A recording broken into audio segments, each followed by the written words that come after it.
If there's one name that comes to mind when thinking about the greatest UFC fighters of all time, it's Georges St-Pierre. GSP, as he's commonly known, has become a legend in the MMA world, with an incredible record of 26 wins and only 2 losses in his professional career. But what makes GSP so special? How did he rise to such great heights in the sport? In this video, we'll take a closer look at his journey, starting from his early life and background, before delving into his remarkable MMA career. So get ready to be inspired by the incredible story of one of the greatest fighters of all time.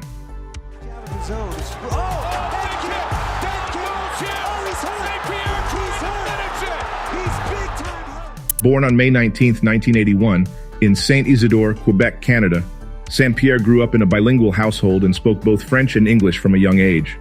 Despite his love of martial arts, St-Pierre struggled with bullying and insecurity as a child. He was often the target of taunts and physical attacks from other kids, which fueled his desire to become stronger and more confident. MMA career: Georges St-Pierre began his journey in 2002 at just 20 years old. While his debut may have seemed like just another MMA fight, it was the beginning of an incredible career that has made him one of the most celebrated UFC fighters of all time. Oh! GSP drops Bisping! Oh, big elbows from St-Pierre! Prior to his debut, Georges primarily trained in Kyokushin karate, but after his instructor's death, he began exploring other disciplines such as wrestling, jiu-jitsu, and boxing. Despite his early success, Georges faced tough challenges in his early fights, but he never lost sight of his goal. In his first fight against Ivan Menjivar, Georges faced a significant size difference. Still, he managed to fight competitively and eventually pushed Ivan to the ground, leading to a win. He then went on to win the UCC Canadian Welterweight Championship in his fight against Justin Brookman, where he used a combination of ground and pound and an armbar to force Justin to tap. Roll the opposite way and get out of there. His arm is locked out. Justin Brookman just taps. That is it, St-Pierre. Georges' incredible skills were showcased once again in his first title defense against Travis Galbraith, where he employed his signature ground and pound technique, leading to a stoppage in the fight.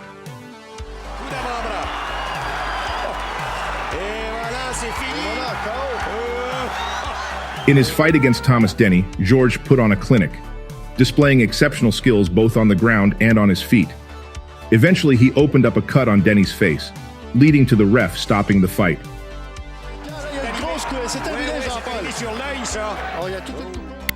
10 months later, he faced Pete Spratt. Georges was determined to secure a rare naked choke, and though Pete defended well and reversed him, Georges ended up reversing him back, ultimately forcing him to tap out. He's under the chin. He's thinking that's it. He's up and it's over. Pete Spratt was completely... After winning 5 fights in a row, Georges signed with the UFC and made his debut at UFC 46 against Karo Parisyan. Georges brought the fight down multiple times and unleashed damaging ground and pound strikes from above. Combination of judo, Jean LaBelle's catch wrestling.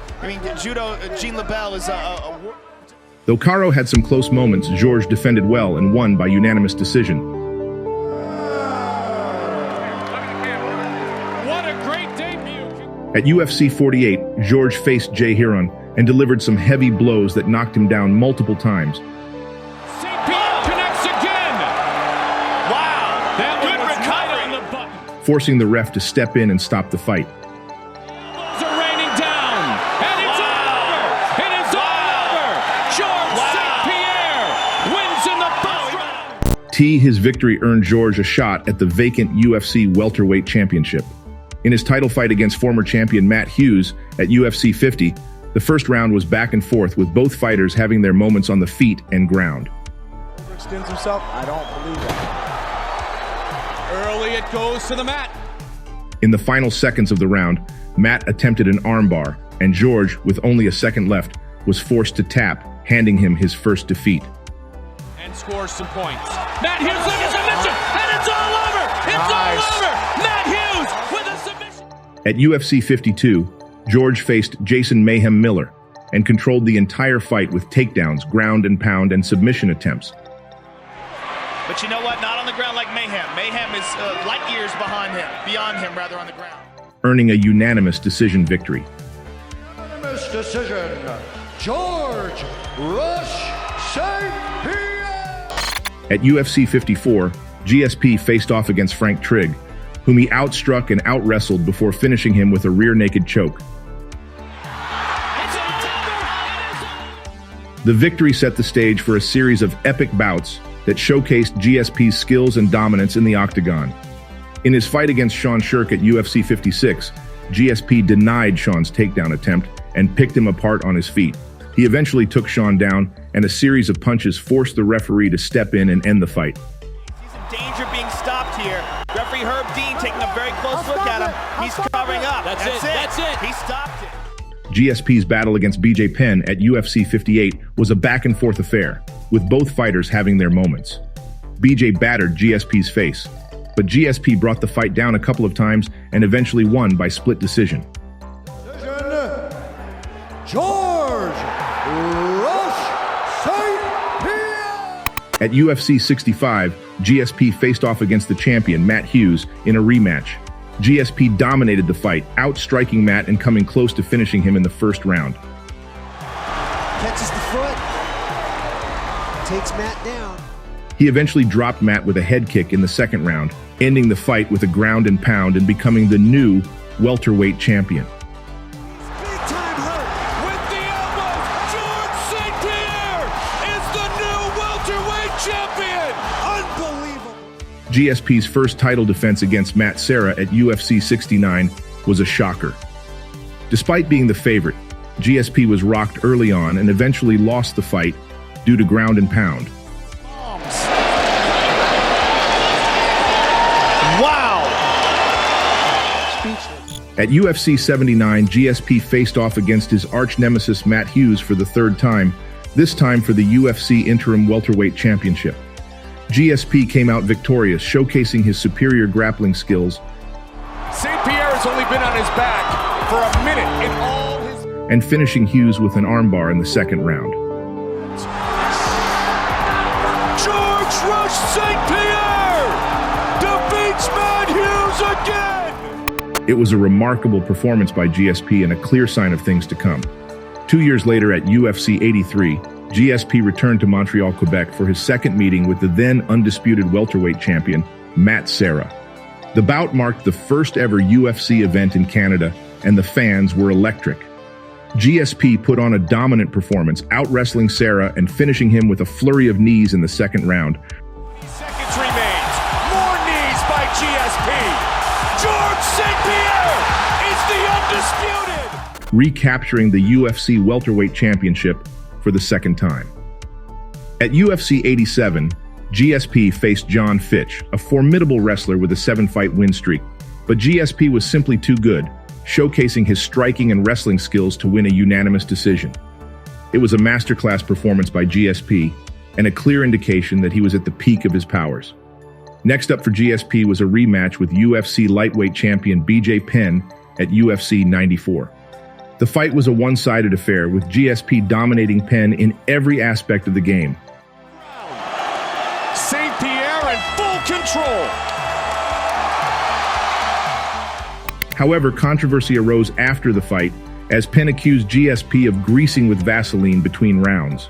Despite the accusations, GSP's win remains a win, and he solidified his status as one of the best fighters in the world.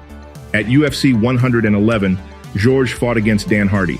It was an intense match, with George out-wrestling his opponent for most of the fight. Despite some extremely tight submissions, Dan managed to survive until the end.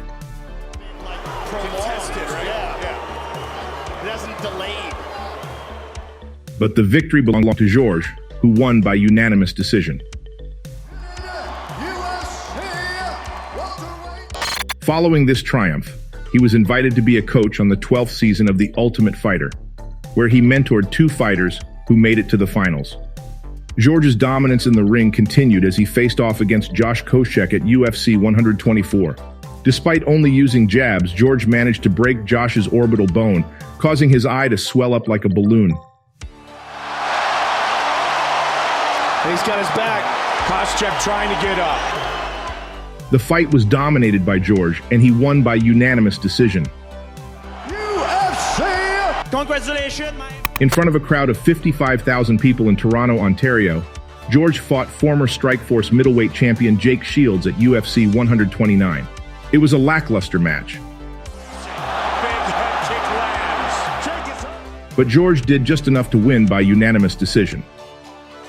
Champion of the world. After a year and a half away, due to a torn ACL, George returned to fight the interim middleweight champion, Carlos Condit, at UFC 154. Despite the time off, he was in top form, outstriking Carlos on the feet and dominating on the ground. In the third round, Carlos managed to land a head kick that sent George to the ground. Got him swarming St-Pierre! George is in big trouble! However, George survived and continued to dominate, winning by unanimous decision. Rush st-pierre.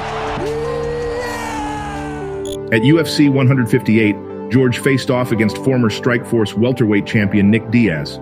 It was a match that showcased George's incredible wrestling ability. Very offensive guard, very good with sweeps as well. As he out-wrestled Nick every round and even had the more significant moments on the feet. Steve, now's the time. He's up to his feet. This exceptional performance earned him the unanimous decision win. At UFC 167, George St-Pierre faced off against Johnny Hendricks in a highly competitive fight. Both fighters went back and forth on the feet and the ground, with moments where St-Pierre looked like he was in serious trouble. Hendricks landed some heavy blows that left St-Pierre's face battered.